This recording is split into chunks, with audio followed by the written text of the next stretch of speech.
ধর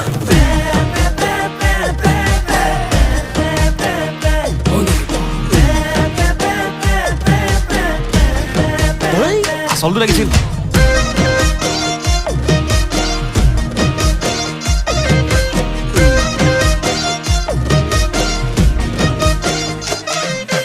জাননে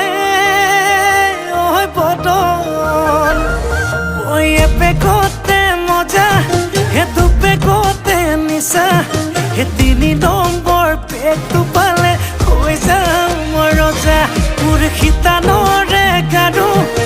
হবিনে ঐ ৰুনু হেতুকে পালে নালাগে মোক আনচুনো মনো মোৰ যৌৱনৰে জিলাতে এটি সৰু ঘৰ খেৰ পথাৰে সাজিমে মই তোৰে লগতে ঐ দেহি পাহাৰ